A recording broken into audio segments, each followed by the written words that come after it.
Hi friends, ఈ movie చాలామంది చూసింటారు. కానీ ఎన్నిసార్లు చూసినా మళ్ళీ మళ్ళీ చూడాలనిపించే మూవీ అనమాట. ఏంటంటే ఫైనల్ డెస్టినేషన్ 5. డెస్టినేషన్ సిరీస్లో మనం చూసింటాం వరుసగా. కానీ 5 నాకు చాలా స్పెషల్ ఫ్రెండ్స్ ఇది. ఎందుకంటే దీంట్లో బ్రిడ్జ్ సీన్ ఉంటుంది. అన్ని దాంట్లో కన్నా హైలైట్ అనమాట. అన్ని సిరీస్తో కంపేర్ చేస్తే నాకు చాలా బాగా నచ్చిన సిరీస్. నిన్న కూడా రిలేటివ్స్ ఇంట్లో నేను చూసా ఈ మూవీ. మొత్తం చూసిందాక నిద్రపోలే, అంత బాగుంటుంది మూవీ. స్టార్టింగ్ చూసామంటే ఎండింగ్ వరకు చూస్తాం.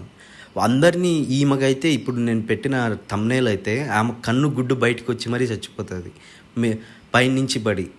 చాలా భయంకరంగా ఉంటాయి ఒక్కొక్క సీన్స్. అయితే చాలా థ్రిల్లింగ్గా ఉంటాయి అన్నమాట. లాస్ట్కి వాళ్ళిద్దరు బతుకుతారనుకుంటాము, హీరో హీరోయిన్. లాస్ట్లో వాళ్ళ ఫ్లైట్ క్రాష్ అయిపోయి వాళ్ళు కూడా చనిపోతారు. ఒక్కడు మిగులుతారు. ఆ ఒక్కడు కూడా ఎట్లా చనిపోతాడంటే, ఆ ఫ్లైట్ క్రాష్ అయినప్పుడు దానికి గాన్ ఉంటుంది కదా, అది వచ్చి అతని పైనే పడి చనిపోతాడనమాట. అది చాలా విచిత్రంగా అనిపించింది నాకు. అయినా చాలా బాగుంది మూవీ, హైలైట్గా ఉంది మూవీ. కంపల్సరీ చూడండి. ఇది అమెజాన్లో స్ట్రీమ్ అవుతుంది మూవీ, ఇంగ్లీష్లో ఉంది అయితే.